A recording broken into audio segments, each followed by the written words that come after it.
اللہم صلی علی محمد وعلی آل محمد۔ علی بھائی، حضور صلی اللہ علیہ وآلہ وسلم نے مولا علی علیہ السلام کو جنگ خیبر کے موقع پر جھنڈا دیا اور وہی جھنڈا امام حسین علیہ السلام نے مولا غازی کو دیا۔ کیا ہم عقیدت کے طور پر کالا جھنڈا اپنی چھت پر لگا سکتے ہیں؟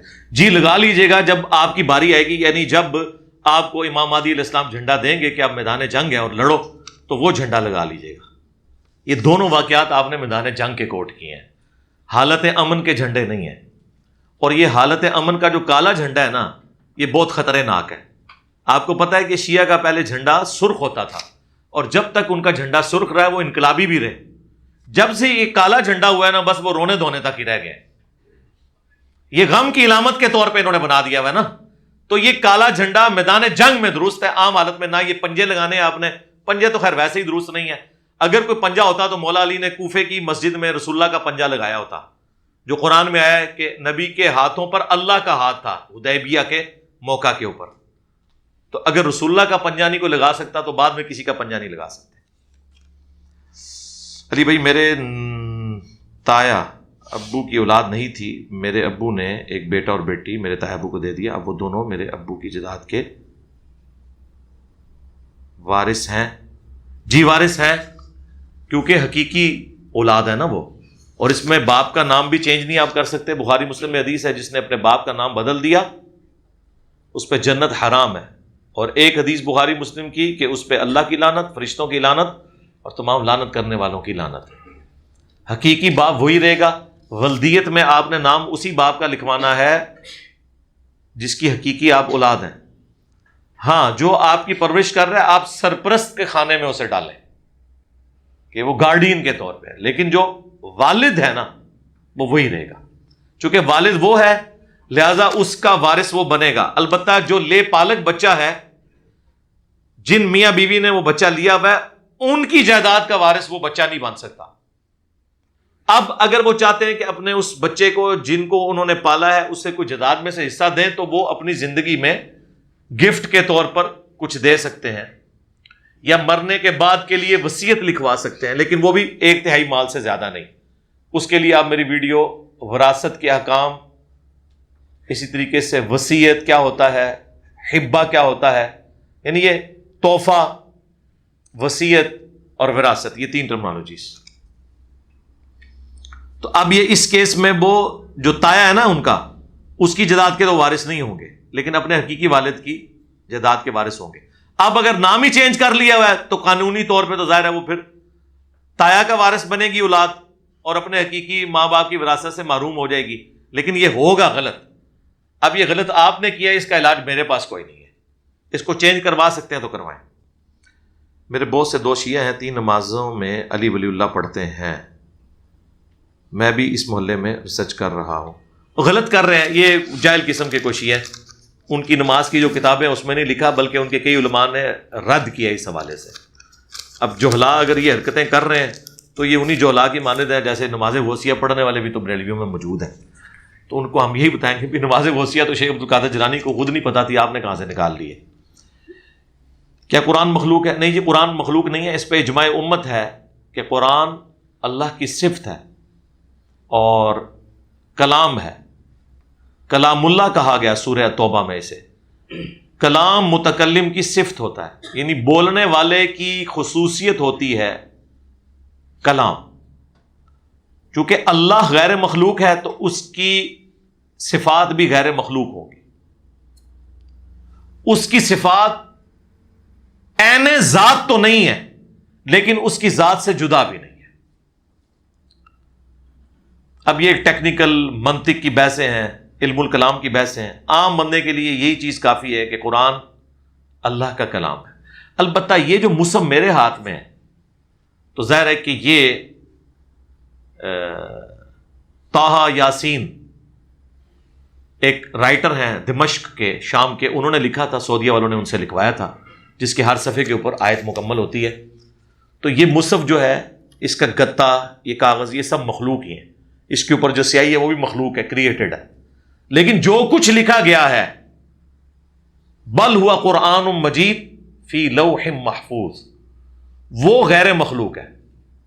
لیکن لوح محفوظ خود مخلوق ہے، اس پر جو لکھا گیا اللہ کا کلام، قلم، اس کی سیاہی، وہ بھی مخلوق، لیکن جو کلام لکھا گیا ہے وہ غیر مخلوق ہے۔ یہی تو وہ بحث ہیں جس کی وجہ سے امام بخاری رحمہ اللہ تعالی کو ان کے استاد نے احمد بن حنبل کی محبت میں اپنی مجلس سے نکال دیا تھا، اور وہ اتنا غلو کرتے تھے، وہ اس مصحف کے بارے میں بھی کہتے تھے، امام بخاری کہتے تھے یہ مصحف جو ہے نا یہ مخلوق ہی ہے، یہ ہماری کریشن ہے، اس کے اندر جو لکھا ہے وہ غیر مخلوق ہے۔ تو یہ لاجیکل ہے، آج ہمارا بھی یہی عقیدہ ہے۔ اور اگر کوئی کہتا ہے کہ یہ غیر مخلوق ہے تو پھر تو ہونا چاہیے کہ قرآن پاک کو آگ لگائیں تو اس کے صفحے نہ جلیں، کیونکہ اللہ کو تو فنا نہیں ہے، تو کیا صفحے جل نہیں جاتے ہیں؟ بلکہ سنت ہے، صحیح بخاری میں موجود ہے، حضرت عثمان غنی رضی اللہ تعالیٰ عنہ نے قرآن کے جو اوراق تھے جن کی وجہ سے اختلاف پیدا ہو رہا تھا، حالانکہ وہ قرآن ہی تھا، ان کو آگ لگوائی تھی اور قریش کی قرات کے اندر قرآن کو عام کیا تھا۔ تو اگر وہ غیر مخلوق ہوتی تو اسے آگ تو نہ لگتی۔ ٹھیک ہے، تو یہ ٹیکنیکل بحث ہیں، آپ سمجھیں۔ تو یہ قرآن پاک اللہ تعالیٰ کا کلام ہے، غیر مخلوق ہے، لیکن یہ جو مصحف ہے ظاہر ہے یہ تو کریٹڈ ہے، یہ بائنڈنگ ہوئی ہوئی ہے، یہ شافات پرنٹنگ پریس سے چھپا ہوا ہے، کوئی تاج کمپنی سے، کوئی قدرت اللہ کمپنی سے، کوئی ضیاء القرآن پبلیکیشن والے چھاپیں گے۔ کیا قرآن کی قسم کھائی جا سکتی ہے؟ جی کھائی جا سکتی ہے، کیونکہ یہ اللہ کی صفت ہے، تو اللہ کی صفت کی قسم ہو سکتی ہے، یہ غیر اللہ کی قسم شمار نہیں ہوگی، لیکن یہ پریفریبل نہیں ہے۔ پریفریبل یہی ہے کہ آپ نے اللہ کی قسم کھانی ہے۔ اگر آپ خود کو حسینی کہتے ہیں تو پھر نظام باطل کی جو حکومت ہے اس کے قوانین کے پابند کیوں ہیں؟ اس لیے کہ میرے بھائی حضرت یحییٰ علیہ السلام اور حضرت زکریا علیہ السلام تو رومنس کی حکومت میں زندہ رہے، اسی میں انہیں موت آئی۔ وہ ٹیمپل آف سلیمان، ہیکل سلیمانی میں بیٹھ کے اپنی خانقاہ سلیمانی میں دعوت توحید کا کام کیا کرتے تھے۔ انہوں نے تو باطل نظام سے کوئی نہیں ٹکرایا اور نہ نظام کو بدلا ہے، انہوں نے لوگوں تک توحید کی بات پہنچائی تاکہ جب میرے پاس ایسی اسٹرینتھ ہو پھر باطل کے ساتھ ٹکرایا جا سکتا ہے، جو بات کے لوگ پھر ٹکرائے۔ تو آپ نے اس وقت کو دیکھنا ہے۔ تو باطل نظام، آپ جس باطل نظام کو سمجھ رہے ہیں، باطل نظام سے آپ کے فوراً مراد جو ہے وہ اسٹیبلشمنٹ یا سیاسی پارٹیاں آ جاتی ہیں، یہ باطل نظام نہیں ہے۔ باطل نظام صدیوں کے فرقے ہیں، باطل نظام وہ بابے ہیں جنہوں نے ایک اللہ، ایک رسول، ایک قرآن کے ماننے والوں کو اتنے فرقوں میں بانٹ دیا۔ تو ان کے خلاف دنیا میں ایک ہی پلیٹ فارم ہے جو اٹھا ہوا ہے، ہمیں تو باطل نظام کے خلاف اٹھے ہوئے۔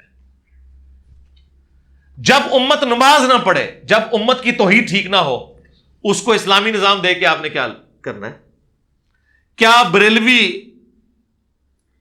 جب چوری کرے اور اس کے ہاتھ کٹ جائیں تو ہاتھ کٹتا ہی وہ یا علی مدد کہنا یا شیخ عبد القادر جیلانی مدد کہنا چھوڑ دے گا؟ تو اسلامی سزا نافذ کرنے سے کیا اس کے اس عقیدے میں فرق پڑ گیا؟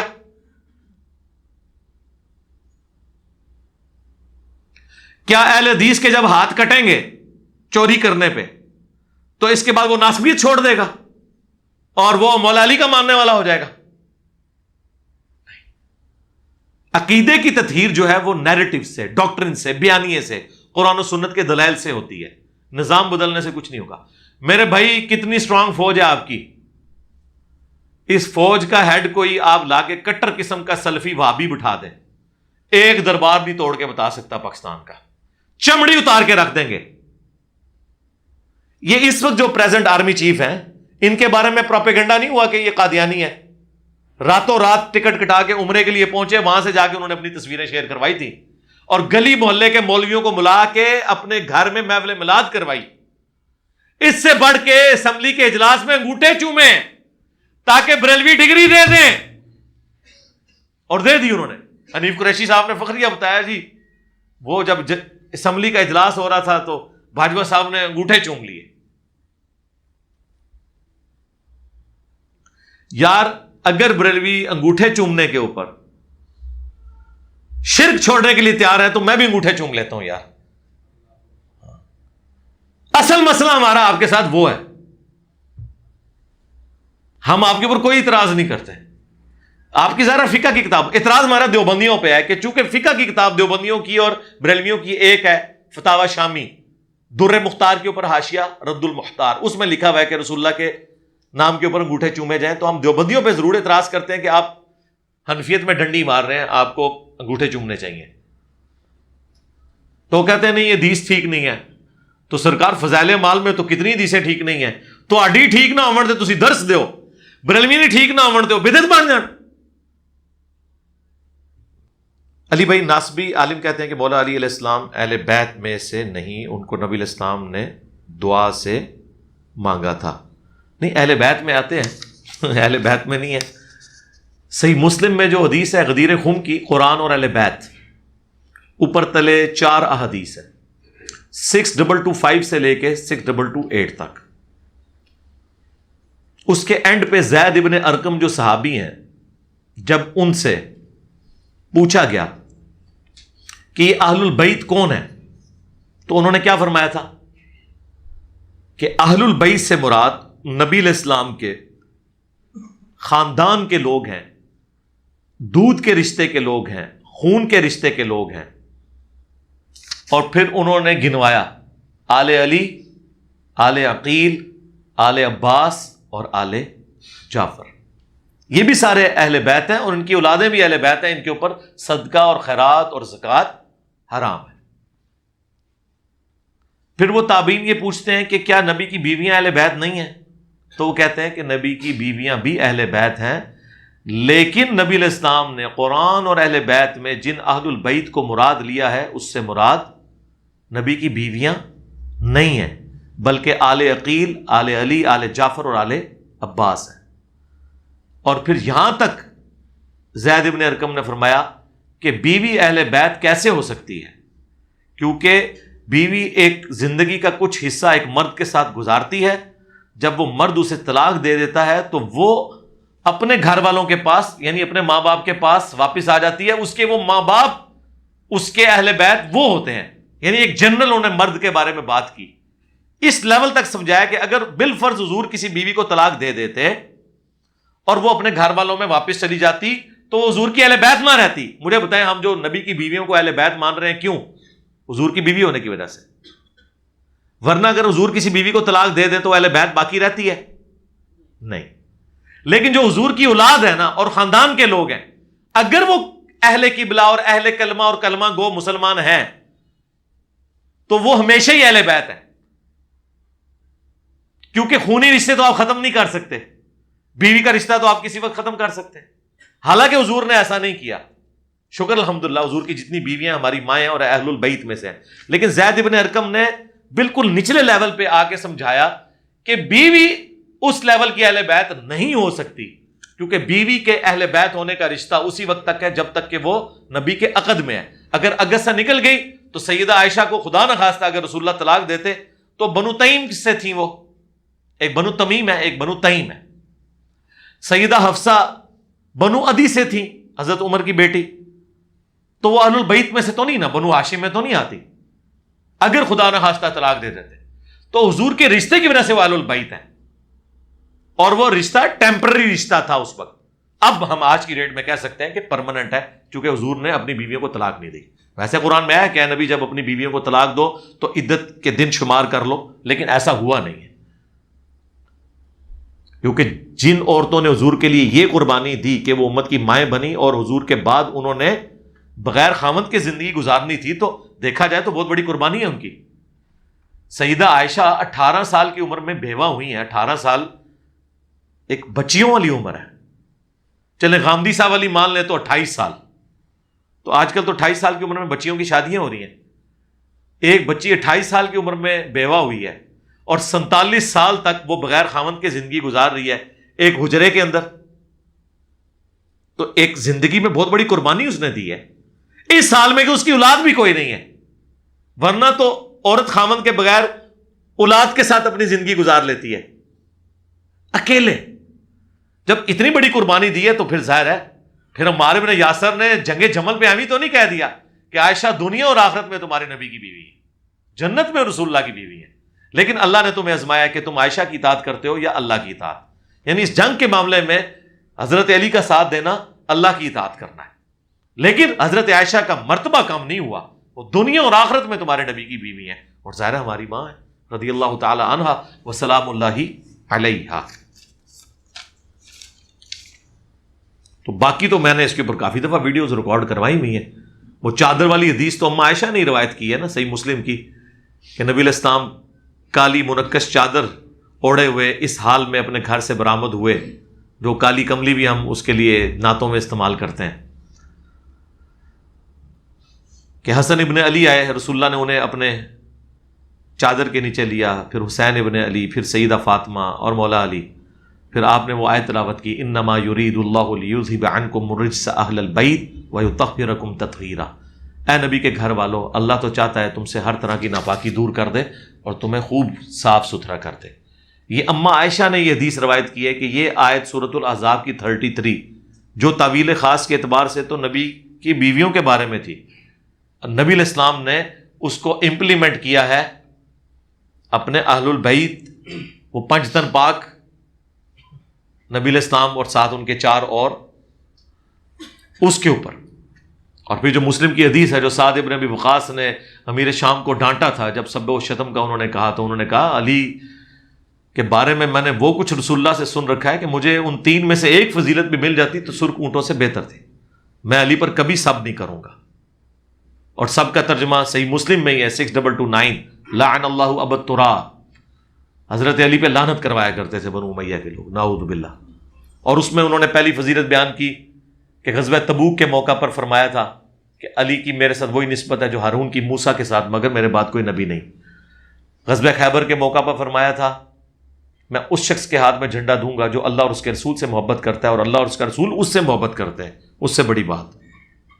اور تیسرا، جب نجران کے عیسائیوں کے ساتھ مباہلہ والا معاملہ ہوا تو نبی علیہ السلام سیدہ فاطمہ، حسن حسین اور مولا علی کو لے کر آئے، اور یہ مباہلے والا واقعہ نبی علیہ السلام کی وفات سے 1-1.5 سال پہلے کا ہے۔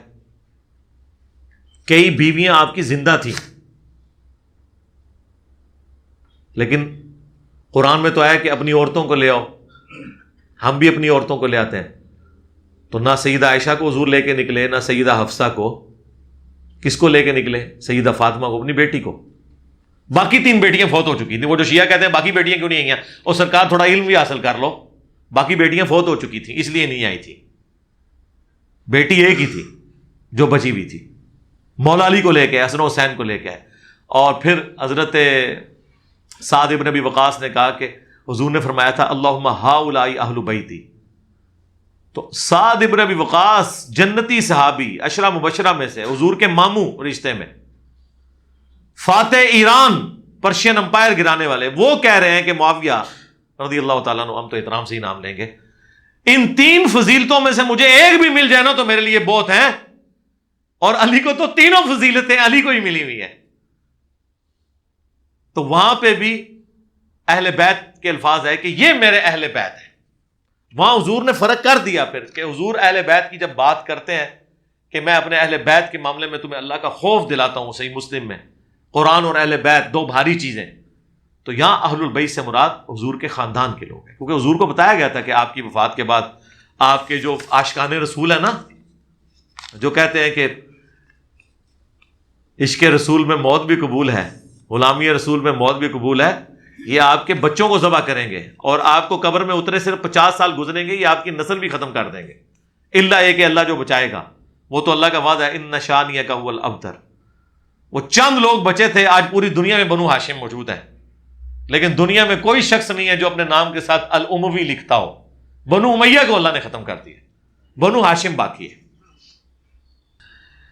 آج کل معاش کمانے پر زیادہ سے زیادہ وقت صرف ہو جاتا ہے، دن کا بہت تھوڑا وقت اپنے لیے بچا پاتا ہوں۔ ایسی صورتحال میں انسان دعوت کا کام کیا کرے؟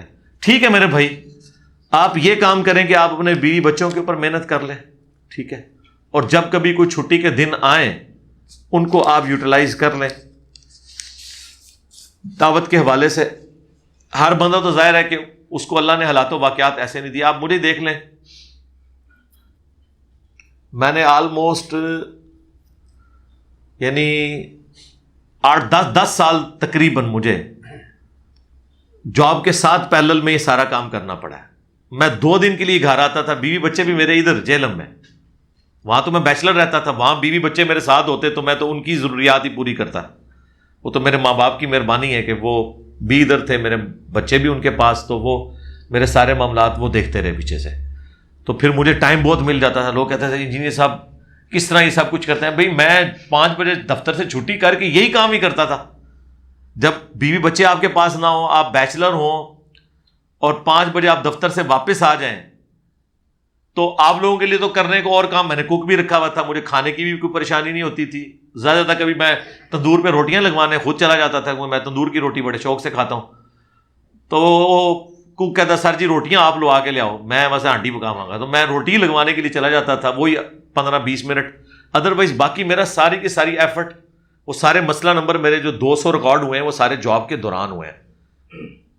قرآن کلاسز وہ 9 سالوں میں 344 کلاسز کے اندر پوری قرآن کی ریکارڈنگ ہوئی, وہ اب دوبارہ شروع ہوئی ہے, اس کی بھی آلموسٹ جو ہے آپ سمجھ لیں 122 کلاسیں ریکارڈ ہو چکی ہوئی ہیں. تو یہ سب کچھ ریٹائرمنٹ تو کچھ عرصہ پہلے میں نے لی ہے. تو وہ حالات و واقعات جب فیوریبل ہوتے ہیں تو ہر بندے کو ڈفرینٹ ملے ہوتے ہیں. آپ کو بھی جب ملیں گے اس اعتبار سے پھر آپ دیکھ لیجئے گا. باقی آپ اپنی مصروفیات میں سے بہتر سمجھتے ہیں کہ آپ کون سا وقت نکال سکتے ہیں. اس کے لیے ضروری نہیں ہے کہ آپ نے کوئی اپنا کوئی یوٹیوب کا چینل ہی بنانا ہے. آپ ویڈیو کو شیئر کروا سکتے ہیں واٹس ایپ کے اوپر. ویڈیو سے کوئی چڑھتا ہے, آپ کوئی ایک آیت ایک حدیث شیئر کروا سکتے ہیں. ویکینڈ پہ بیٹھیں ایک ہفتے کے لیے 7 آیات قرآن سے کرٹیکل ڈھونڈیں اور نیچے لکھیں ترجمہ کنز الایمان شریف اعلیٰ حضرت بریلوی, ہاں, اور ساری ڈھونڈ کے وہ آیات جو عقیدے پہ ہیں, جو بریلویوں کو پتہ ہی نہیں قرآن میں لکھا ہوا ہے, وہ تلاش کریں. میری ویڈیو تو شیئر کروانے کی ضرورت ہی نہیں ہے. اور احادیث بخاری سے مسلم سے کرٹیکل, وہ سنت اذکار, وہ اس کے لیے آپ کو ڈھونڈنے کا کوئی مسئلہ ہی نہیں ہے. ہمارے اذکار کارڈ کے اوپر انٹرنیشنل نمبر لکھے ہوئے ہیں, ہمارے پمفلٹ کے اوپر حدیثیں لکھی ہوئی ہیں, ان کے نمبر لکھے ہوئے ہیں, ہمارے کلپس کے اندر موجود ہے. تو ایک ہفتے کے یہ سارے کام تو آپ کر سکتے ہیں. کمپیوٹر لیپ ٹاپ اپنے پاس رکھ لیں. آج کل کے تو بچے اس کو کمپیوٹر کو یوز کر لیتا ہے, کوئی اتنا مشکل نہیں, کسی سے بنوا بھی سکتے ہیں. ہمارے اسٹوڈنٹس آپ کو فری بنا دیں گے. کتنے لوگ ہیں جو اس طرح کے کام کرتے ہیں, پھر وہ آپ شیئر کروا دیں, روز کی ایک کروا دیں. یہ تو نہیں کہ ایک دن میں یہ ہدایت دینی ہے آپ نے کسی کو. حضرت عمر کو 6 سال لگے ہیں مسلمان ہوتے ہوئے, 6 سال کفر کی زندگی گزاری ہے. خالد ابن ولید نے 19 سال کفر کی زندگی گزاری ہے, رسول اللہ کے خلاف جنگیں بھی کی ہیں, بلکہ غزوہ احد میں حضور کے دانت بھی خالد ابن ولید کی وجہ سے شہید ہوئے. لیکن الٹیمیٹلی پھر ایمان کی دولت مل گئی. تو آپ محنت جاری رکھیں. نوافل کی نماز میں اونچی آواز میں قرات کرنا مسجد میں جائز ہے؟ جی جائز ہے, بشرطے کہ باقی لوگ ڈسٹرب نہ ہو. جامع ترمذی میں ابو داؤد میں موجود ہے. نبی علیہ السلام کے بارے میں جب سید عائشہ سے پوچھا گیا کہ آپ رات کے جو تہجد کے نوافل تھے اس میں قرات اونچی آواز سے کرتے تھے یا آہستہ, تو انہوں نے کہا کہ بیٹا کبھی اونچی آواز میں کر لیتے تھے اور کبھی آہستہ. تراویح کی نماز میں تو ہم قرات اونچی آواز سے ہی کرتے ہیں نا, نفلی نماز ہے نا, رمضان کی راتوں میں تو اونچی آواز سے قرات کرتے ہیں نا. لیکن یہ نہیں ہو سکتا کہ اب ظہر کی نماز ہے اور اس کی سنتیں آپ اونچی آواز میں پڑھ رہے ہیں اور باقی لوگوں کو آپ ڈسٹرب کر رہے ہیں. یہ کام کر. تو ظہر کے فرض بھی اللہ نے آہستہ رکھے ہیں, آپ بھی مہربانی کر کے آہستہ ہی رہیں, سرن ہی رہیں. دن کی نمازیں جو ہے نا وہ سرن ہے, اور جو رات کی نمازیں ہیں وہ جہرن ہے. چاہے وہ مغرب کی نماز ہو, چاہے وہ عشاء کی نماز ہو, چاہے فجر کی نماز ہو, یہ اندھیروں کی نمازیں ہیں. تو ان کے نوافل آپ بے شک اونچی آواز سے پڑھیں, اس حال میں کسی کو ڈسٹرب نہ کریں. لیکن یہ جواز کی حد تک ہے, سنت نہیں ہے. سنت یہ ہے, اور اسلام کا پورا مزاج, قرآن کی آیات اس پر گواہ ہے کہ اللہ تعالیٰ کو اونچی آواز کے ساتھ ذکر کرنا پسند نہیں ہے, گلے پھاڑ کے یا بہت اونچا. قرات بھی امام نے کرنی ہے تو نارمل. ایون جو جہرن نمازیں ہیں ان میں بھی جو آخری 2 رکھتے ہیں عشاء کی وہ سرن ہے, باقی تسبیحات ساری سرن ہے, تشہد سرن ہے یعنی آہستہ آواز میں. 17 رکھتے ہیں فرض کی, ان میں سے صرف 6 جہری ہیں, 2 فجر کی, 2 مغرب کی اور 2 عشاء کی. باقی عشاء کی آخری 2, مغرب کی آخری 1 اور ظہر کی 4 کی 4, عصر کی 4 کی 4, سب سرن ہے یعنی آہستہ آواز میں. سرن کا مطلب دل میں پڑھنا نہیں ہے, بلکہ زبان سے اتنا پڑھنا کہ صرف اپنے کان سنیں. اور اگر آپ نے زبان سے نہ پڑھا تو آپ کی نماز بھی نہیں ہوگی. شریعت میں جہاں پڑھنا اور بولنا مراد ہے اس میں زبان سے بولنا ضروری ہے, چاہے قربانی کے وقت بسم اللہ اللہ اکبر پڑھنا ہو, وہ بھی جب تک آپ زبان سے نہیں پڑھیں گے آپ کی تکبیر دل میں نہیں ہوگی. ہاں ویسے دل میں آپ نے جو ذکر کرنا ہے وہ ضرور کریں. وہ بخاری مسلم کی حدیث ہے, جو مجھے دل میں یاد کرتا ہے میں اسے دل میں یاد کرتا ہوں، لیکن جو جہاں پر سنت طریقہ بتایا گیا ہے وہاں پہ اس کو اڈاپٹ کرنا ہے۔ سب سے افضل زبان کا ذکر ہے۔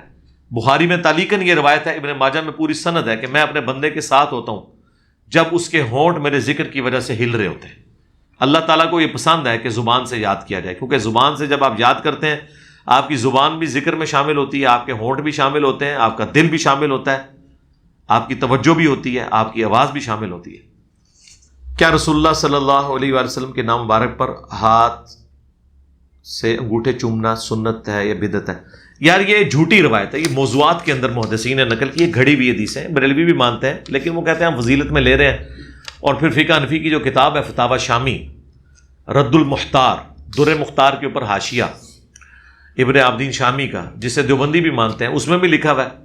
تو فقہ حنفی کے اعتبار سے تو یہ ٹھیک ہے، قرآن و سنت کے اعتبار سے یہ جائز نہیں ہے۔ قرآن و سنت میں یہ حکم ہے کہ نبی علیہ السلام کی حدیث ہے، مولا علی نے روایت کی جامع ترمذی میں، کہ کنجوس ہے وہ شخص، بخیل ہے جس کے سامنے میرا ذکر ہو اور مجھ پر درود نہ پڑے۔ اللہم صلی علی محمد وعلی آل محمد۔ لہٰذا ایک مجلس میں ایک دفعہ درود شریف پڑھنا تو ضروری ہے، ہم تو یہاں الحمدللہ درجنوں دفعہ پڑھتے ہیں۔ نبی علیہ السلام کا نام سنتے وقت صلی اللہ علیہ وآلہ وسلم یا علیہ السلام یا اللہم صلی علی محمد وعلی آل محمد یہ کہنا ضروری ہے، ایک مجلس میں ایک دفعہ۔ انگوٹھے چومنا صحیح سند سے ثابت نہیں۔ باقی میری ویڈیوز دیکھ لیں۔ علی بھائی مجھے فری ویزا ملا اور میں نے 6000 ریال میں سیل کر دیا، کیا وہ ریال میرے لیے حلال ہے؟ اگر تو میرے بھائی وہ جو آپ کو ویزا ملا وہ آپ بیچ سکتے تھے، اور جس کمپنی کا آپ نے ویزا لیا اسے بھی یہ بات پتہ ہے کہ یہ بڑا نیکی اور ثواب کا کام کر رہا ہے، اسلامی بھائیوں کی خدمت کر رہا ہے بیچ کے، ٹھیک ہے، کہ ہم نے تو اسے دیا تھا 10,000 ریال کا، اس نے 4,000 اپنی جیب سے ڈال کے کسی اسلامی بھائی کی مدد کر کے 6,000 کا اس کو آگے سے دے دیا، 4,000 اپنی جیب سے ڈال دیے، اتنا نیکی کا کام کیا اور وہ خوش ہے اس بات کے اوپر، پھر تو حلال ہے۔ اور آپ کو وہ فری ملا تھا، اور اگر وہ سعودی کمپنی کو پتہ چل جائے کہ اس طریقے سے ہمارے یہ ویزوں کو آگے بیچ کے غریبوں کا استحصال کر رہے ہیں، تو آندھا پاکستان کو ویزا دے نہیں چھوڑ دیں وہ، تو ظاہر ہے پھر حرام ہے۔ صحیح مسلم کی حدیث، گناہ وہ جو تیرے دل میں کھٹکے اور تو اس بات سے آر محسوس کرے کہ لوگ اس پر مطلع ہوں گے۔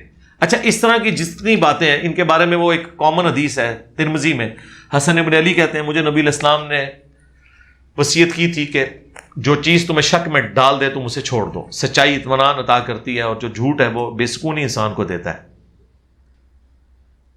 اس کے اوپر بعض اوقات لوگ وسوسے کا شکار ہوتے ہیں کہ جی یہ کون سا قرآن حدیث کا مسئلہ ہے کہ ہم نے کسی کے ساتھ عہد کیا تو توڑ دیا، یا کسی ہم نے امپلائر کے ساتھ ایک امپلائی کا یعنی روزگار دینے والے کے ساتھ ایک ملازم شخص کا کوئی معاہدہ تھا کہ بھئی تم نے پارٹ ٹائم دوسری نوکری نہیں کرنی، جس طرح سرکاری جاب میں یہی ہے کہ آپ پارٹ ٹائم کوئی نوکری نہیں کر سکتے۔ اب 24 گھنٹے سرکار کے ملازم ہیں، اگرچہ 8 گھنٹے آپ دیتے ہیں، آفیسرز تو ایٹ لیسٹ پارٹ ٹائم بھی آن ڈیوٹی ہر وقت بلائے جا سکتے ہیں۔ ہمارے جو ایٹ لیسٹ جو ڈیفنس کی آرگنائزیشنز ہیں ان کے تو جو کارڈز ہیں ان کے اوپر لکھا ہوتا ہے اسینشل سروسز، کرفیو کے دوران بھی وہ نکل سکتے ہیں۔ ظاہر جنگ میں کرفیو لگا ہوا ہے، اور ڈیفنس سے ریلیٹڈ جتنے لوگ ہیں جنہوں نے اسلحہ چلانا ہے یا ان چیزوں کو دیکھتے ہیں تو ان کا تو گھروں سے نکلنا مجبوری ہے، تو ہمارے کارڈز کے اوپر بھی یہ لکھا ہوتا ہے، چاہے ہم ڈیوٹی پہ ہوں چاہے ہم ریٹائرمنٹ لے لیں، وہ کارڈ اسی طریقے سے ویلڈ ہوتا ہے۔ اسینشل سروسز ہیں، ضروری سروسز ہیں، دینی پڑ جاتی ہے۔ تو اب گورنمنٹ ملازم پارٹ ٹائم جاب نہیں کر سکتا، ہاں ریٹائرمنٹ کے بعد کر سکتا ہے، ڈیورنگ جاب نہیں کر سکتا، تو اب وہ جو اس طریقے سے کر رہا ہے وہ حرام کر رہا ہے۔ البتہ بعض اوقات ہمارے آفیسز میں جس طرح یہ ہے کہ پارٹ ٹائم آپ جاب کر سکتے ہیں اگر آپ ٹیچر ہیں، لیکن 33% اپنی انکم کا گورنمنٹ کے کھاتے میں شامل کریں گے۔ تو ہمارے کئی ساتھ کے لوگ تھے جو یونیورسٹیز میں لیکچرز دیتے تھے، اس سے جو ان کو انکم ہوتی تھی اس کا 33% گورنمنٹ کے فنڈ میں اور باقی وہ اپنی جیب میں ڈالتے تھے، لیکن وہ ہوتا پارٹ ٹائم تھا، یہ نہیں تھا کہ دفتر کی ڈیوٹیاں جو ہیں اس کے اندر جو ہے وہ کمپرومائز ہو رہی ہوں، نہیں۔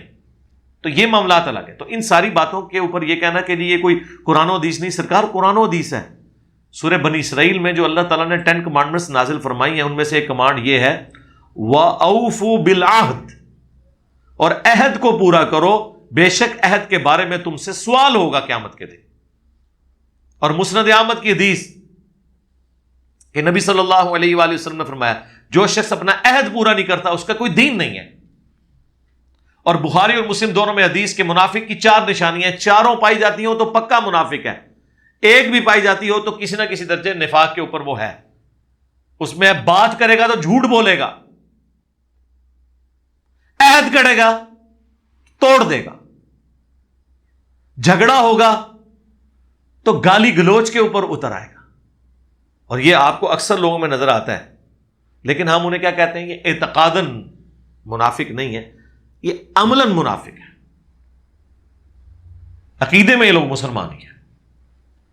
تو اس میں ایک یہ چیز بھی ہے کہ عہد کرے گا توڑ دے گا. یہ آپ کو ہمارے حکومتی اداروں کے اندر بھی چیزیں نظر آئیں گی، ہمارے پولیٹیشنز بھی نظر آئیں گی، عام مسلمان میں بھی نظر آئیں گی کہ وہ عہد کرتے ہیں، ایفیڈیوٹ لکھ کے دیتے ہیں، لیکن اسے توڑ دیتے ہیں اور پھر کہتے ہیں کہ قرآن حدیث تو نہیں ہے. سرکار قرآن حدیث ہی ہے.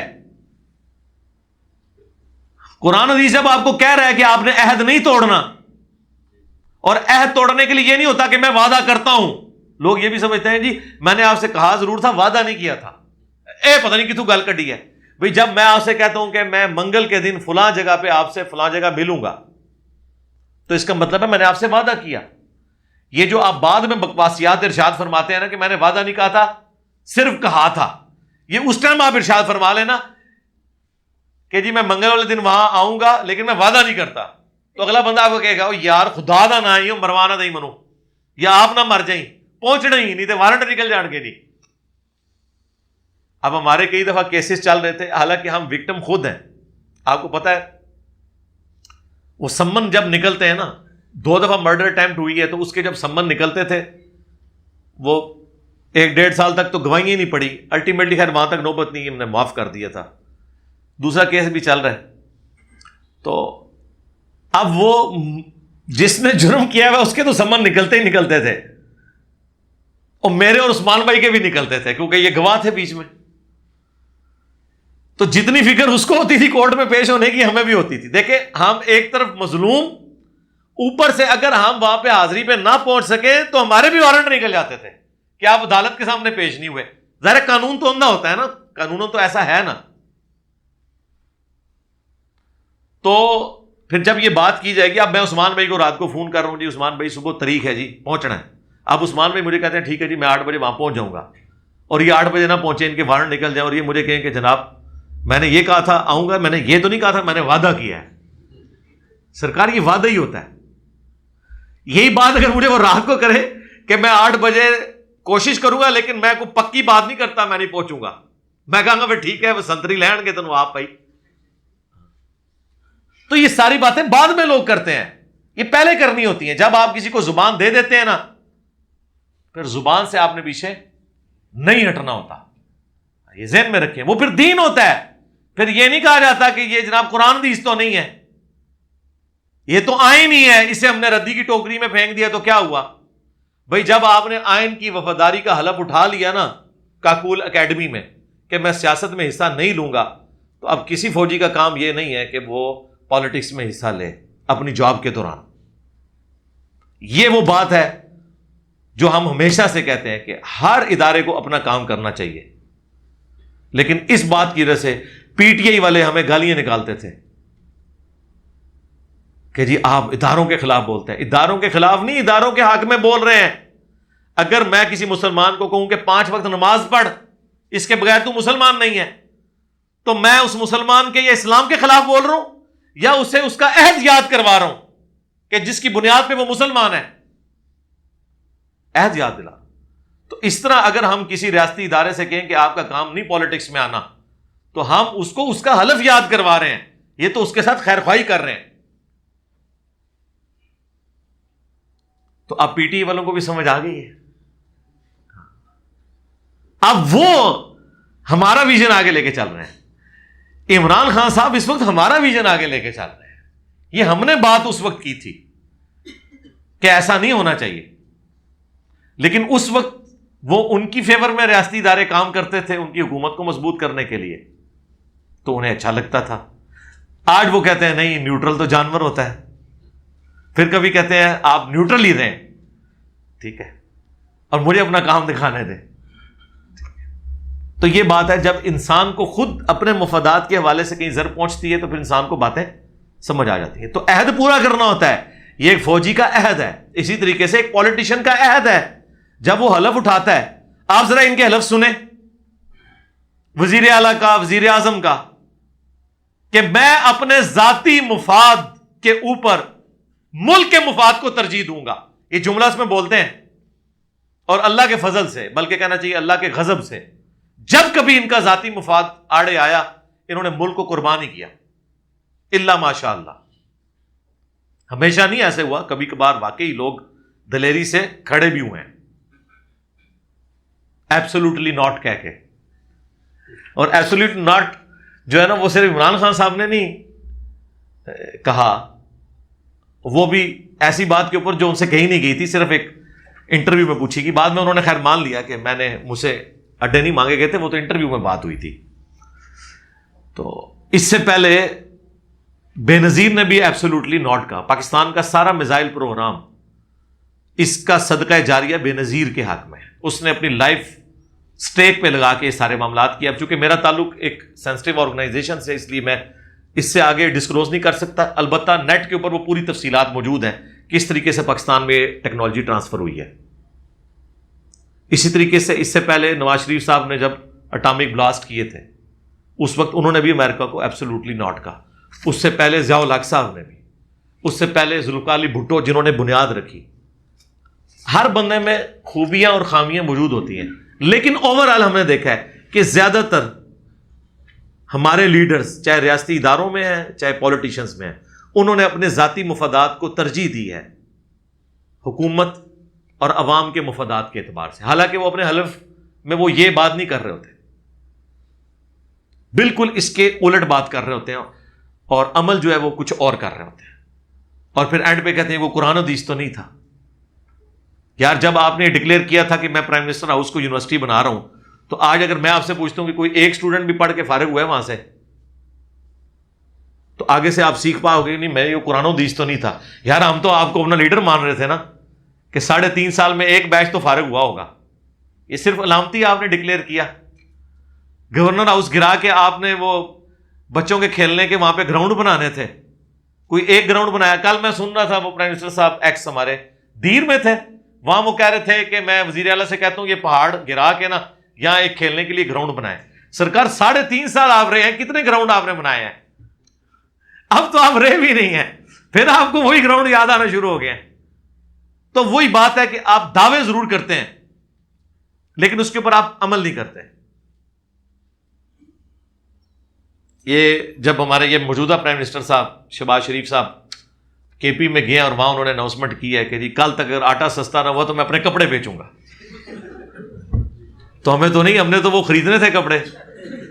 خیر ہم تو خرید بھی نہیں سکتے، وہ تو ملک ریاض صاحب ہی خرید سکتے ہیں کہ وہ کسی پرائم منسٹر کی قمیض یا پینٹ کی جو قیمت کروڑوں میں لگا دیں.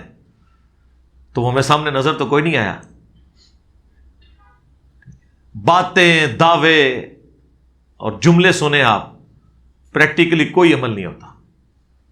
تو جب ہم اس طرح کی باتیں کرتے ہیں، لوگ کہتے ہیں کہ اپنے عہد کی جو پاسداری ہے کوئی قرآن و حدیث تو نہیں ہے. نا قرآن و حدیث ہی ہے. قرآن و حدیث نے اب جنرل بات کر دی تو سب کچھ اس میں کور ہو گیا. علی بھائی میرے دادا کی وفات کے بعد میری پھوپھیوں نے ساری جائیداد میرے ابو کے نام کر دی. ظاہر ہے جی بھرا نہیں سی رکھنا انہوں نے. ہاں وہ کہتے ہیں یا جداد رکھ لیے یا بھرا رکھ لیے. اور عورتیں ہمیشہ انسیکیور رہتی ہیں، انہیں پتہ ہے کہ ہمارے خامن نے جب ہمیں ٹھڈا مارا نا تو ہم اپنے میکے جائیں گی، اور میکے میں اگر ماں باپ نے ہوئے تو کہاں جائیں گی؟ اپنے بھائیوں کے پاس. اور بھائی بھی اتنے بڑے فرعون ہیں کہ اگر وہ اپنا حصہ جائز بھی مانگے نا تو وہ مرنا جینا ختم کر لیتے ہیں اپنی بہنوں کے ساتھ. تو اس ڈر کی وجہ سے انسیکیور فیل کرتی ہیں عورتیں. میرے ابو کے نام کر دی کہ ہمیں جائیداد سے حصہ نہیں چاہیے، لیکن اب وہ 10 سال بعد ساری پھوپھیاں حصہ مانگ رہی ہیں، تو کیا کریں؟ ہاں سلام ہے ایسی پھوپھیوں کو جی، خطرے ناک ہو گئی ہیں آپ کے لیے اور اب آپ کی کام پہ ٹانگ رہی ہیں.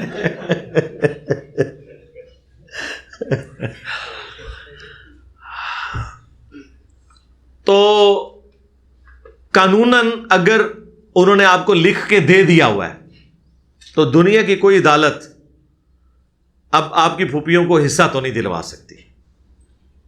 اور اگر زبانی کلامی ہوا تھا تو میں آپ کے لیے کچھ نہیں کر سکتا. ہاں وہ پھر آپ جیل میں جائیں گے، کیونکہ قانوناً تو اس کی کوئی حیثیت نہیں ہے کہ اگر زبانی کلامی ایسے کی ہے انہوں نے. اب آگے شرعی مسئلہ. شرعی مسئلے میں جو حدیث بخاری میں ہے وہ تو یہ ہے کہ کوئی شخص تحفہ کسی کو دے کے واپس نہیں لے سکتا.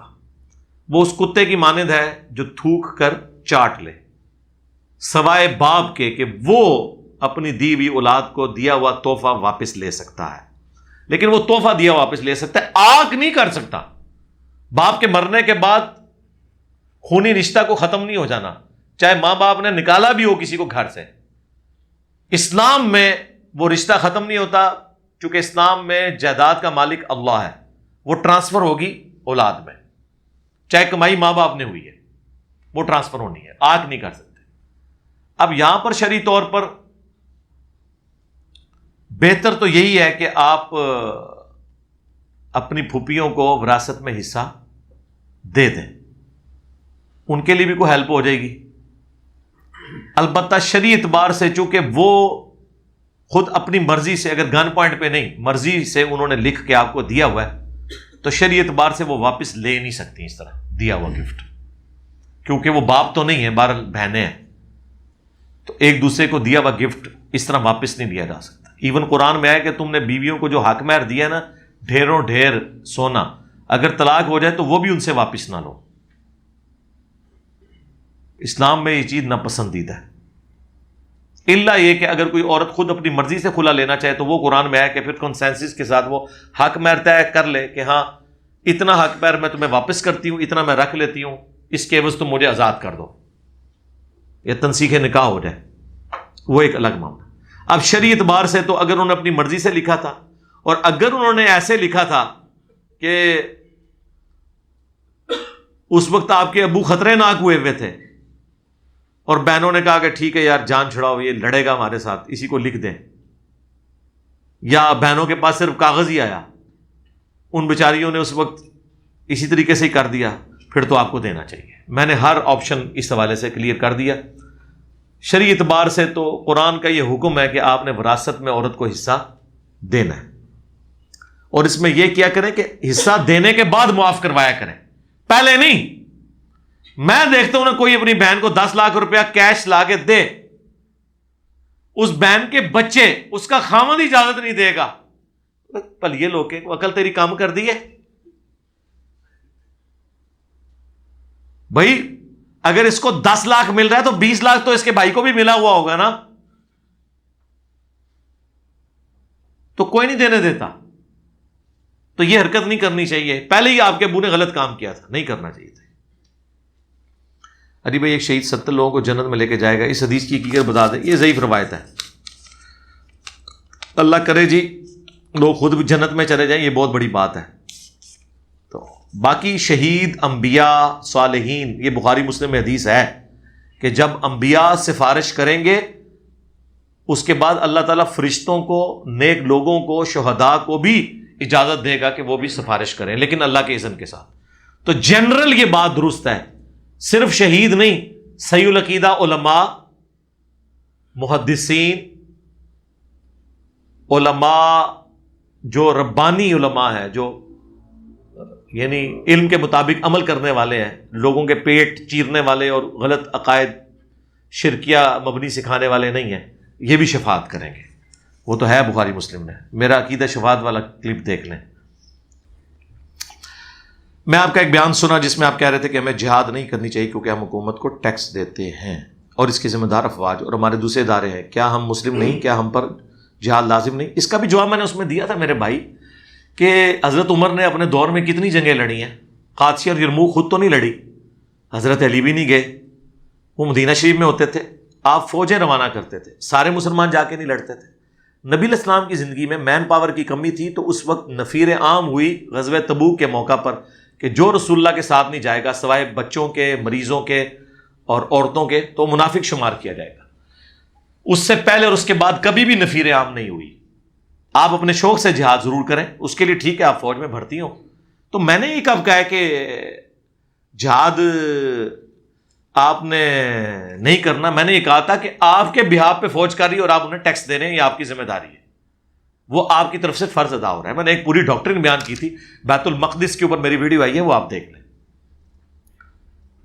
اس طرح تو عیسائی, ہندو اور سکھ حضرات بھی فوج اور حکومت کو ٹیکس دیتے ہیں. ہاں تو وہ بھی دیتے ہیں, تو اس کے اگینسٹ ہم ان کی حفاظت بھی تو کر رہے ہیں نا. ذمہ جو کافر رہتے ہیں مسلمانوں کی حکومت میں, ان کی ذمہ داری مسلمانوں کے حکمرانوں پہ ہوتی ہے. کیا پاکستان میں صرف مسلمان قتل ہو جائے تو اس کے اوپر جوڈیشری ایکشن میں آتی ہے, یا عیسائی اور سکھ کے قتل ہونے پہ بھی ایکشن میں آتی ہے؟ تو عدالتوں سے تو وہ بھی رجوع کرتے ہیں.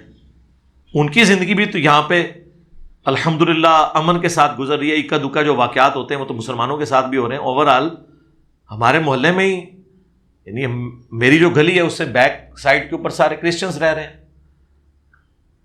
ہمارے اچھے آپس میں تعلقات ہوتے ہیں, تو وہ بھی عدالتوں کی طرف اسی طریقے سے رجوع لاتے ہیں جس طرح باقی لوگ. تو ٹیکسز کے عوض ان کو سیکیورٹی بھی, اگر پاکستانی فوج بارڈر کے اوپر سیکیورٹی دے رہی ہے ملک کو, تو صرف مسلمانوں کو نہیں دے رہی, ان کو بھی دے رہی ہے, اور وہ بھی ٹیکس ادا کر رہے ہیں. اگر کوئی چیز جو شرعی طور پر حلال ہو اور حکومت وقت کی طرف سے انلیگل ہو, تو کیا اس کی کمائی حلال ہوگی؟ یہ میں اس پہ بول چکا ہوں جی. عہد کی پاسداری آپ کو کرنی. اب یہ اسمگلنگ کا جتنا سامان آ رہا ہے کے پی میں, پاکستان میں ٹیکس دیے بغیر, اور گورنمنٹ نے اس پہ پابندی لگائی ہوئی ہے, اس کا کاروبار کرنا حرام ہوگا. کرپٹو کرنسی کو بہت سے انٹرنیشنل اسکالرز حلال کہتے ہیں. ہمیں بھی کوئی حرج نہیں ہے. پاکستان نے اس کی گارنٹی نہیں اٹھائی, اس وجہ سے پابندی لگائی ہے کہ اس کی وجہ سے نقصان نہ ہو جائے. حلال و حرام کا مسئلہ نہیں, تو پاکستان میں آپ یہ کام نہ کریں اگر گورنمنٹ نے پابندی لگائی ہوئی ہے. اگر گورنمنٹ اس کی گارنٹی اٹھا لے تو آپ ضرور کریں. باقی ملکوں میں آپ کرنا چاہتے ہیں کریں, کیونکہ ابھی تک اس کے اوپر کوئی پالیسی گورنمنٹ کی نہیں آئی کہ اس پہ ٹیکس کیا لگانا ہے, اس لیے اسے اوائڈ کریں.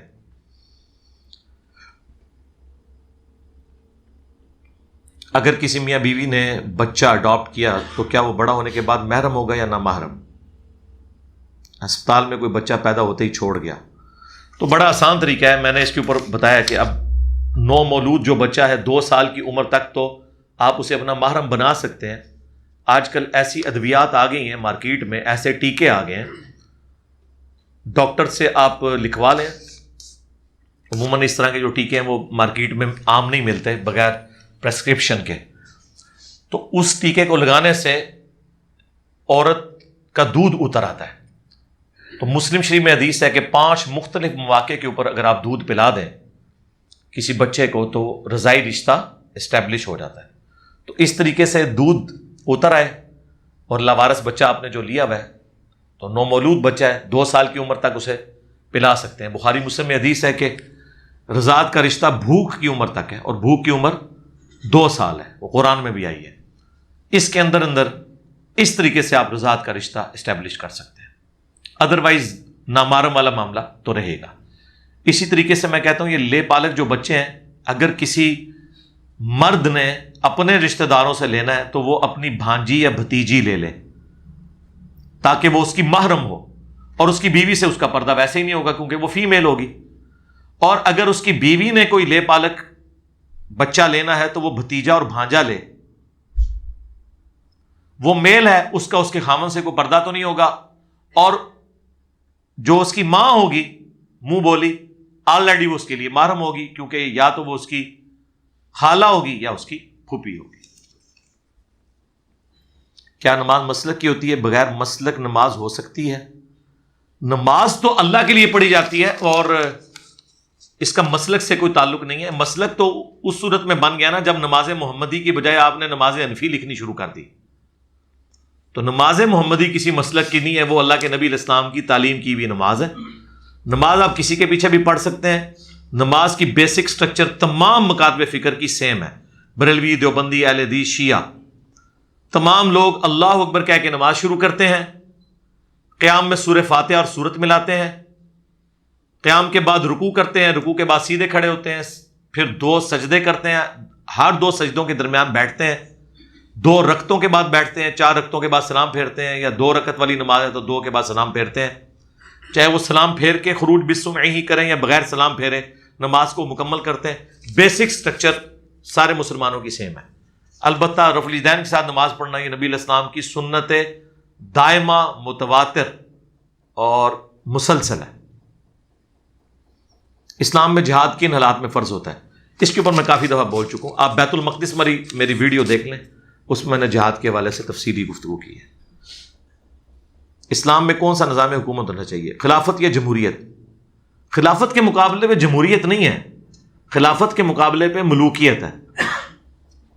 جمہوریت تو ماڈرن ورژن ہے خلافت کا. اس پہ میں نے کئی دفعہ بولا ہے. 2018 کے جب الیکشن ہوئے تھے میں اس پہ بولا تھا اسلامک ڈیموکریسی کے اوپر. جس جمہوریت کو ہم کفر اور شرک سمجھتے ہیں وہ ویسٹرن جمہوریت ہے, جس میں حلال اور حرام کا فیصلہ جمہوریت سے ہوتا ہے. اسلامک ڈیموکریسی میں حلال و حرام کا فیصلہ قرآن و سنت کرتے ہیں. حلال کے اندر فیصلہ جمہوریت سے ہوتا ہے. وہ محدثین بھی کہتے ہیں, جمہور محدثین کے نزدیک یہ حدیث صحیح ہے. جمہور مسلمانوں کے نزدیک روزے کے افطار میں سموسا ہونا ضروری ہے. اس کا یہ مطلب نہیں ہے کہ سموسے کے بغیر روزہ نہیں کھلتا. اس لیے آپ دیکھیں جب بھی افطار پارٹیاں ہوتی ہیں سموسا ضرور رکھا جاتا ہے, کوئی اور چیز رکھی نہ جائے. کھجور تو رکھنی ہوتی ہے, اس کے بعد دوسرے نمبر پہ سموسا آتا ہے. وہ کہتے ہیں نہیں جناب ماحول نہیں بنے گا اس تو بغیر. اور گرمیوں کا روزہ ہو تو مشروب ضرور رکھا جاتا ہے, لیکن اس پہ ووٹنگ نہیں ہوتی کہ شراب سرو ہونی ہے یا شکنجبین ہونی ہے یا روح افزا. نہیں, ووٹنگ اس پہ ہونی ہے کہ شکنجبین دیں, روح افزا دیں یا کوئی اور مشروب جو حلال ہے وہ دیں. شراب اور روح افزا, شراب اور جامع شیریں کے درمیان ووٹنگ نہیں ہوتی. اس طرح کی جمہوریت پھر کفر ہوگی. اور دوسری جمہوریت نبی الاسلام بھی صحابہ کے مشورے سے چلتے تھے. قرآن میں حکم ہے وَأَمْرُهُمْ شُورَى بَيْنَهُمْ, مسلمانوں کا آپس کا کام آپس کے مشورے سے طے پاتا ہے. کیا ماں باپ کی قبر کو چوم سکتے ہیں؟ نہیں جی. ماں باپ کے ہاتھ چوم سکتے ہیں, وہ بھی حد رکوع تک جھکے بغیر. قبر کو تو آپ چوم نہیں سکتے. قبر کے آگے جھکنا تو اعلیٰ حضرت بریلوی صاحب نے لکھا ہے کہ نہ چوما جائے احکام شریعت کے اندر. علی بھائی آرمی میں ہر فوجی کا 200 روپے کاٹ لیا جاتا ہے, پینشن کے وقت دیے جاتے ہیں, اس پر انٹرسٹ بھی لگتا ہے. آپ اسے انٹرسٹ فری کروا لیں. ہمارے آفس میں بھی جی پی فنڈ تھا, میں نے انٹرسٹ فری کروایا ہوا تھا. وہ آپ فوراً کروا لیں, ریٹرن میں کریں, وہ ہو جائے گا. اور اگر آپ کے ادارے میں نہیں ہوتا, ریٹائرمنٹ کے وقت جب آپ کو ملے تو آپ انٹرسٹ کی علیحدہ کیلکولیشن کروا کے جو پرنسپل اماؤنٹ ہے وہ خرچ کر لیں, اور جو سود والی رقم ہے بغیر ثواب کے نیت کے کسی بھی فلاحی کام میں لگا دیں, کسی غریب کو دے دیں, کیونکہ حرام مال پہ ثواب کی نیت نہیں ہوتی. ڈائس کے حوالے سے نبی الاسلام کی حدیث ہے, مجھے نمبر یاد ہے نہیں میرے بھائی, وہ بالکل ڈیفرنٹ چیز ہے. اس کے اوپر میری ویڈیو آپ دیکھ لیں, لوڈو اور انجینئر محمد علی مرزا, یہ وہ ڈائس ہیں جو جوئے کے لیے پھینکے جاتے تھے. آج بھی اگر کوئی لوڈو کے اوپر جوا لگاتا ہے تو وہ حرام ہے. ہم جو گھروں میں لوڈو کھیل رہے ہوتے ہیں کیا اس پہ جوا لگایا ہوتا ہے؟ وہ ایسے پھینکتے تھے, مرضی کا نمبر آئے تو اس کے اگینسٹ جوا کھیلتے تھے کہ اب اس کے اگینسٹ تو مجھے یہ گھوڑا دے دے, اگر تو جیت گیا تو میں تجھے یہ اونٹ دے دوں گا. تو اس طرح ہم تو نہیں گھروں میں کر رہے ہوتے. کوئی چیز بھی فی نفس ہی حرام نہیں ہوتی جب تک حرام کی آمیزش. کرکٹ کھیلنا کوئی حرام نہیں ہے, لیکن کرکٹ پہ جوا لگائیں حرام ہو جائے گا. چلے میں کرکٹ کی مثال تو آپ کو شاید سمجھنا ہے. جو چیزیں سنت ہے, گھوڑ سواری سنت ہے کہ نہیں, تو گھوڑ سواری بھی حرام ہو جائے گی اگر اس کے اوپر سود لگائیں گے, آپ جوا لگائیں گے. ایک ہے انعام درست ہے کہ جو جیت گیا اسے انعام, لیکن ایک یہ ہے کہ 10 گھوڑ سوار مل کے پیسہ جمع کریں اور کہیں جو جیتے گا یہ اس کو ملے گا, باقی فارغ, یہ سود. تو اگر گھوڑ سواری جیسی, تیر انداز جیسی سنت حرام ہو جائے گی جوئے کی وجہ سے, تو سرکار لوڈو تو شاہی کوئی نہیں. اور اگر وہ حرام نہیں ہے تو لوڈو بھی ثواب کا کام بن جائے گا. ہاں جی, میں تو کہتا ہوں لوڈو ثواب ہے, بجائے بےہودہ فلمیں لگا کے آپ کے بچے بیٹھے ہوں لوڈو کھیل رہے ہیں, وہ بہتر نہیں ہے ٹائم پاس کرنے کے لیے, بشرطے کہ نماز اور وہی ساری چیزیں نہ کریں, اس میں نہ چھوڑ رہے ہوں. میں کورٹ میں اسٹینوگرافر کی جاب کرتا ہوں.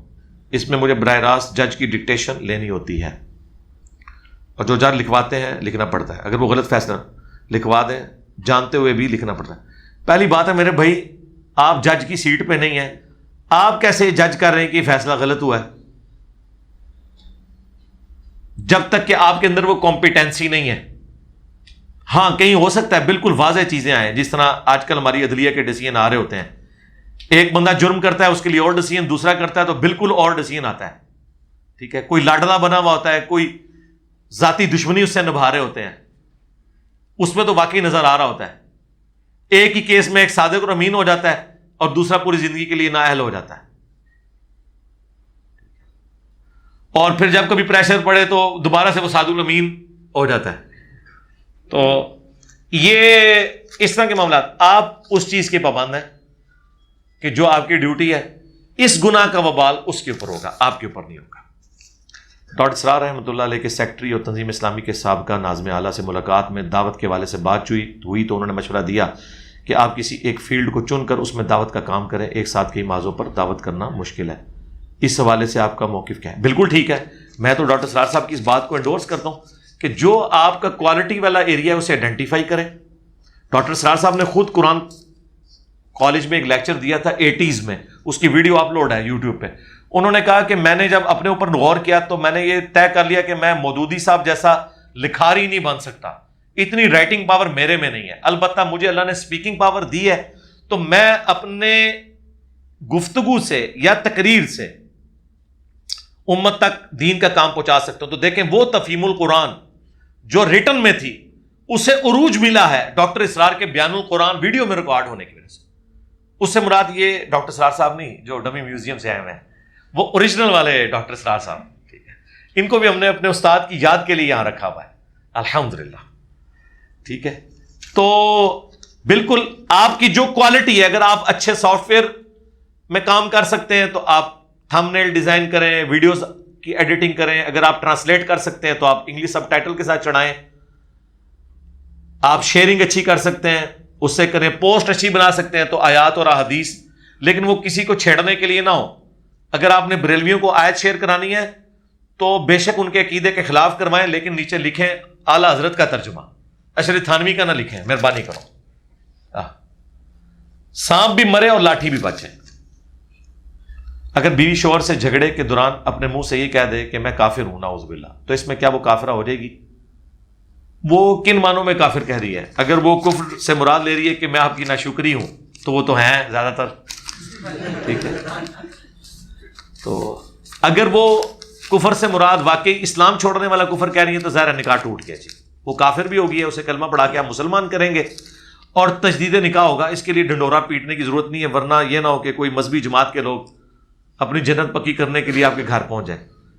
اس کے لیے کوئی دو، بے شک آپ کے دو بیٹے ہی بیٹھ جائیں، بیٹھ کے ایجاب و قبول آمنے سامنے کر لیں حق مہر کے عوض، تو تجدید نکاح ہو جائے گا۔ ڈنڈورا پیٹنے کی ضرورت نہیں ہے، یا کسی دوست کو بلا لیں اس طریقے سے، اسے وجہ نہ بتائیں کہ کس وجہ سے تجدید نکاح کو، کہ جی کوئی ایسی بات ہو گئی تھی جس کی وجہ سے ہمیں شک ہے کہ نکاح ہمارا ٹوٹ گیا ہے۔ عام لوگ تو یہ سمجھتے ہیں کہ وہ بیوی نے خامند کو پیو کہہ دیا ہوگا اور خامند نے بیوی نو ماں کہہ دیتا ہوئے گا تو شاید ہے کوئی رولا ہوئے گا، تو اس میں بھی نکاح کوئی نہیں ٹوٹتا، کیونکہ اس طرح کہنا یہ تو ایک جھوٹا کلمہ ہے کوئی بول رہا ہے۔ ہاں اگر کوئی کہے تو مجھ پہ ایسے ہی حرام ہے جس طرح میری بیوی، تو اس سے بھی نکاح نہیں ٹوٹے گا، البتہ اس میں کفارہ قرآن میں آیا ہے کہ 60 روزے رکھنے ہوں گے یا 60 مسکینوں کو کھانا، اس کیس میں تو اس طرح تجدید نکاح کرنا ہوگی آپ کو، وہ تو ہوگی، بیعت بھی دوبارہ ہوگی، بیعت بھی ٹوٹ گئی، یعنی اللہ سے بیعت، کلمہ پڑھ کے مسلمان ہو۔ میرا سوال یہ ہے کہ ہر رکعت میں ہم اللہ سے ہدایت طلب کرتے ہیں، لیکن اس کے باوجود ہمارے دل میں ایمان کی وہ کیفیت نہیں ہے جو صحابہ کرام کے دل میں تھی۔ سرکار ایک بہت بڑا ڈفرنس ہے، ان کو صحابہ کرام کو رسول اللہ کی صحبت تھی۔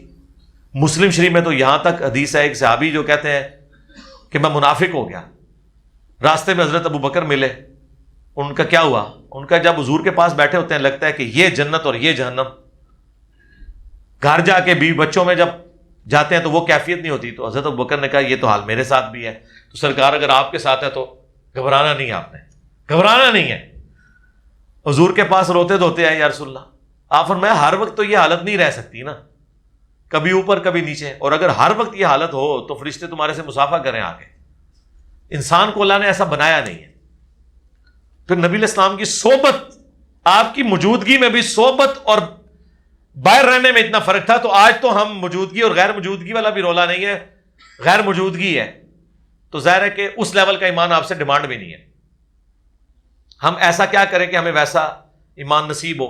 اس کے لیے ہمیشہ ہم نے بتایا ہے کہ قرآن کو اپنی زندگی میں لے آئیں, قرآن ترجمے سے پڑھیں, نمازوں میں مصحف کو اٹھا کے قرآن پڑھیں, ایک ترتیب سے شروع کریں, اینڈ تک جائیں. اس کے علاوہ اور کوئی طریقہ نہیں, کیونکہ اس وقت دنیا میں اگر رسول اللہ کا کوئی خلیفہ ہے, بلکہ اللہ کا کوئی خلیفہ ہے, تو وہ قرآن ہے. پیغمبر دنیا میں اللہ کے خلیفہ ہوتے ہیں, اور رسول اللہ نے اپنی وفات کے بعد امت کو قرآن کے حوالے کیا ہے, غدیر خم پہ بھی اور حجۃ الوداع پہ بھی. تو وہ رسول اللہ کا خلیفہ گویا اللہ کا خلیفہ. علی بھائی, ہدایہ پورٹل یوٹیوب چینل پر موجود آپ کے لیکچر میں بعض کلپس ہیں جو احادیث آپ بیان کر رہے ہیں, ان کے ساتھ جو دکھائے جا رہے ہوتے ہیں ان کے والوں پہ احادیث موجود نہیں ہوتی. ہو سکتا ہے انٹرنیشنل نمبرنگ کا تھوڑا بہت فرق ہو, مسند احمد میں اس طرح کا آ جاتا ہے, تو ان کو بتا دیں گے ہم. میں تو نہیں ہدایہ پورٹل کو چلا رہا ہوتا ہوں, اب کچھ عرصے سے بہرحال ہم دیکھ رہے ہیں. آپ ابو ذر غفاری والی ویڈیو دیکھیں, کوئی والا غلط نہیں لگا ہوا. پرانی کسی ویڈیو میں اگر ان کو اس وقت انٹرنیشنل نمبرنگ کا نہیں پتا تھا, کوئی نمبر غلط لگ گیا ہے, تو اس کا یہ مطلب نہیں کہ وہ حدیثیں نہیں. اور دوسرا, ہدایہ پورٹل کے اوپر کوئی ایسی ویڈیو نہیں ہے جو ہمارے اوریجنل چینل کے اوپر حدیث کے نمبر یا امیج کے ساتھ اپلوڈ نہ ہوئی ہو. ڈھونڈنا آپ کا کام ہے, نہ مل رہی ہو ہماری اکیڈمی میں رابطہ کریں. آج کے مصروف اور پرفتن دور میں اقامت دین کے حوالے سے ایک عام آدمی کیا کرے, اس کے اوپر تو کافی ساری روشنی میں نے, بلکہ یہ کئی ہزار واٹ کے بلب روشن کر دیے ہیں آج کی ویڈیو میں, کہ اپنی جو آپ کی کوالٹی ہے اس کو یوٹیلائز کریں. علی بھائی, میرے والدین فوت ہو چکے ہیں, اللہ تعالیٰ ان کی مغفرت کرے. میرے لیے دعا کریں پلیز, میری مشکلات کے لیے. جی, دعا ہم سب کے لیے کرتے ہیں, روزانہ کرتے ہیں, اینڈ پہ آپ کے لیے کر بھی دیں گے. اس میں جس موبائل پر اسلام 360 یا قرآن پڑھا جاتا ہے, اس موبائل کو ٹوائلٹ میں لے کے جانا اور ٹوائلٹ میں بیٹھ کے نیوز پڑھنا کیسا ہے؟ جی جائز ہے, جی پڑھیں. ٹوائلٹ میں بیٹھ کے سوٹیں لگانے سے تو بہتر ہے آپ کو خبریں پڑھ لیں, ٹھیک ہے, پڑھ لیں, جائز ہے. باقی وہ ٹوائلٹ میں آپ لے کے جا سکتے ہیں, اس کے اوپر وہ والا حکم نہیں لگے گا, ورنہ تو حافظ قرآن بھی ٹوائلٹ میں نہیں جا سکتا, مصحف آپ نہیں لے کے جا سکتے. ہاں, وہ مصحف کی فارم میں وہاں پہ سٹور نہیں ہے, الیکٹرو میگنیٹک ویوز کی فارم میں سٹور ہے. آپ کا درباروں پر دھمال ڈالنے والوں کے بارے میں کیا خیال ہے؟ بہت اچھا دھمال ڈالتے ہیں جی, کمال ہے. یقین کریں, بعض کا حیرانگی ہوتی ہے کہ کوئی کنجر بھی اس طرح نہیں ناچ سکتا جس طرح وہ ناچ رہے ہوتے ہیں. کمال دھمال ڈالتے ہیں. ہاں, اب رہ گیا قرآن و سنت کی روشنی میں. قرآن و سنت میں میرے بھائی اس طرح کے دھمال نہیں ہیں جو یہ بابے ناچ رہے ہوتے ہیں. اس کے اوپر میری ویڈیو بھی رقص اور انجینئر محمد علی مرزا لکھیں تو وہ کھل جائے گی. وہ تو ڈاکٹر تعلق قادری صاحب نے بھی بابے نے چائے سن, وہ چٹیاں ٹوپیاں پا کے سٹیج دے ہوتے انجن گھوم رہے سن, ایک بھی ڈگ پیدا نہ ہونا چوں ڈاکٹر صاحب کے متھے لگ جانا سی. ایک عالم دین کے بارے میں لکھا ہے کہ وہ کہتے ہیں کہ مقداد حضرت علی کے پاس ہے, غربت کے اظہار کیا آپ نے, انہیں مٹی دی اور سونا بن گیا. او کہانیاں ہیں سرکار, چھوڑ دیں. ان ساروں کو کیا کریں کہ جب یہ سارے صحابہ غزوہ تبوک کے موقع پر حضور کے پاس گئے تو سورہ التوبہ آیت نمبر 92 یاد رکھنا ہے. 92 محمد صلی اللہ علیہ وآلہ وسلم کے حروف ابجد بھی ہیں, 92 پاکستان کا کوڈ بھی ہے, 92 پاکستان نے ورلڈ کپ بھی جیتے ہیں جڑا آج تک اسی پہنچ رہے ہیں, ٹھیک ہے. اور یہ 92 کا عدد تسی یاد رکھنا ہے, ٹھیک ہے جی. تو 92 نمبر آیت ہے سورہ التوبہ کی. کیا نبی تم جب ان لوگوں کو جو آپ کے پاس حاضر ہوتے ہیں یہ بات عرض کرتے ہیں کہ ہمارے لیے کوئی آپ سواری یا مال دے دیں, ہم آپ کے ساتھ رومن امپائر کے خلاف جنگ لڑنا چاہتے ہیں, تم دیکھتے ہو جب تم انہیں یہ جواب دیتے ہو کہ میں کوئی ایسی چیز نہیں پاتا سواری کے طور پہ تمہیں دوں, تو وہ اس حال میں لوٹتے ہیں کہ ان کی آنکھیں آنسوؤں سے تر ہوتی ہیں اس غم کے سبب. تو نبی علیہ السلام تو ایسا کچھ نہیں کر سکے, تو یہ کہاں سے ہوا؟ بلی کے رونے سے کیا یہ ظاہر ہوتا ہے کہ کوئی مرنے والا ہے؟ میرا خیال ہے ہم بچپن سے بلیوں کو روتے دیکھ رہے ہیں, روزانہ ہی روتی ہیں, روزانہ ہی جنازے اٹھنے چاہیے جن جگہوں پہ رو رہی ہوتی ہیں. ان کا اپنا جہاں ہے وکھرا, وہ اس میں رو رہی ہوتی ہیں, ان کا آپ کے ساتھ کوئی تعلق ہی نہیں ہے. آگے لکھا ہے کہ ماں شکر رکھنا بھول گئی, اللہ نے رکھ دی. اے فرید الدین گنجے شکر جی, انہاں دا تانوں ایک اور کرامت دسنے کہ ایک واقعہ لکھ کے بھول گئے جڑا میں پڑھ لیا. انہوں نے کتاب لکھی فوائد السالکین فرید الدین گنج شکر نے، اس میں انہوں نے خواجہ قطب الدین بختیار کاکی کے والے سے معین الدین چشتی کے چشتی رسولہ والا کلمے والا واقعہ اے شکر والے نے لکھا ہوا جی. چلو ایک ٹن اس نے زن کسی نے منسوخ کرتے ہوئے، ویسے لکھیا ہونا نہیں ہے، پھر بھی تواڈے کہنے تے مان لینے، فارسی میں بھی موجود ہے. یہ شکر نو تسی لے کے بیٹھے ہوتے تو کلمے دا رولا پیا ہوا ہے. بادشاہ نے شرفیوں کی تھیلی نچوڑی، خون نکل آیا. او خدا دا نا ہے یار. آگے لکھا ہے حق خطیب کے بارے میں آپ کی کیا رائے ہے؟ حق خطیب صاحب جو ہے جی ایک خدمہ نبوت کے اوپر بہت کام کر رہے ہیں. وہ اندازہ کرو جیڑا بندہ بھی اپنی غلطیاں تے پردہ پان لگتا جائے نا، وہ جدو بھی گل کرتا ہے میں ختم نبوت پہ کام کر رہا ہوں. ختم نبوت کے اوپر یعنی پاکستان میں یہ فیشن ہے کہ آپ نے کوئی بھی کام کوئی نہیں کر رہا تو وہ ختم نبوت پہ کام کر رہا ہوتا ہے. ختم نبوت پہ تو کام یہ ہوگا کہ چشتی رسول اللہ، اشرف تھانوی رسول اللہ، اسے غلط کہا جائے، وہ تو سرکار صرف وسیع کر رہے ہیں. باقی سارے فیشنی طور پہ ختم نبوت کے اوپر کام کر رہے ہیں، اصلی ختم نبوت کے اوپر کام یہ. باقی جو خطیب صاحب ہیں ان کے بارے میں ان کے فرقے کے علماء کی کیا رائے ہے وہ آپ کے سامنے ہے. چونکہ انہیں کوئی فرقہ اون ہی نہیں کرتا، چند جاہل لوگ اگر ان کے ساتھ اٹیچ ہو گئے تو ان کا معاملہ ان کے ساتھ. کوئی فرقہ بھی ان کو عالم دین یا کسی پڑھے لکھے پیر یا صوفی کے طور پہ نہیں مانتا. تو آپ ان کو کیوں سیریس لے رہے ہیں؟ البتہ وہ جو کارنامے ویڈیو میں ریکارڈ ہوئے ہوتے ہیں وہ تو ایکسپوز ہو چکے ہیں. اب وہ پاکستان کے ڈیوڈ کاپر فیلڈ ہیں. ہاں، جس طرح وہ الوژن کر کے دکھاتے ہیں یہ بھی کر کے دکھاتے ہیں، وہ آپ کے سامنے. کیوں یار آپ ایسے لوگوں کو سیریس لیتے ہیں اور ان کو برا بلا کہتے ہیں؟ اصلاح کریں لوگوں کی. میرا سوال ہے آپ سے یہ کہ اگر ہم کسی ایسے ملک میں رہ رہے ہوں جہاں غیر مسلم زیادہ ہوں تو وہاں ہم دین اسلام کی تبلیغ کیسے کر سکتے ہیں؟ سرکار اس سے تو آئیڈیل جگہ ہی کوئی نہیں ہے تبلیغ کرنے کی.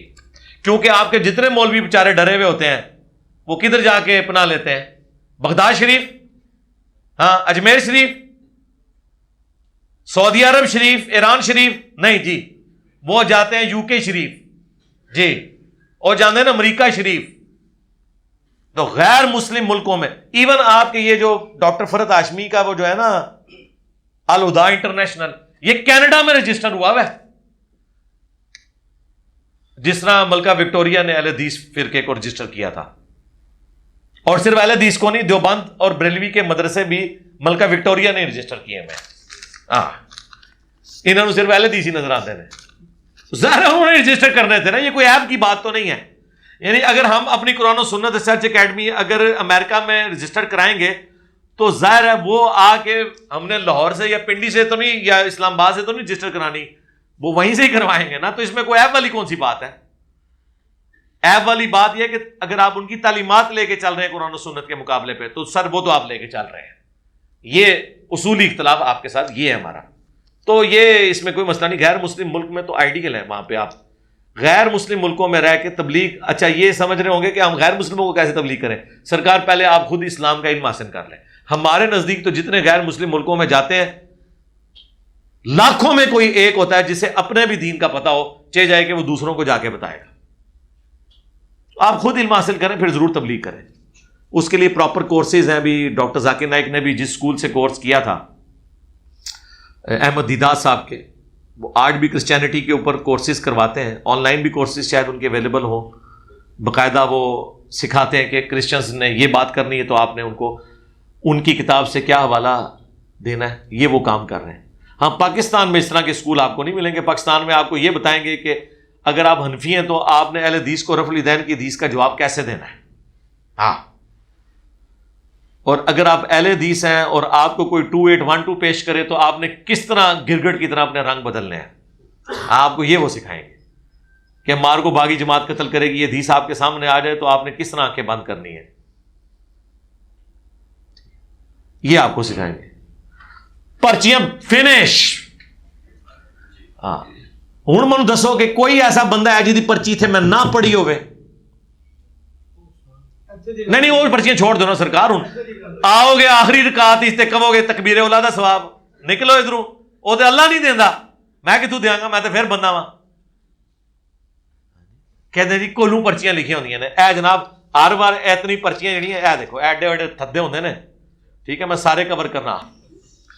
اللہم انی اسألک بانک انت اللہ لا الہ الا انت الاحد الصمد الذي لم يلد ولم يولد ولم يكن له كفوا احد والهكم اله واحد لا الہ الا هو الرحمن الرحیم الف لام میم اللہ لا الہ الا هو الحی القیوم اللهم صل علی محمد وعلی آل محمد اللهم ربنا آتنا فی الدنیا حسنہ وفی الآخرۃ حسنہ وقنا عذاب النار۔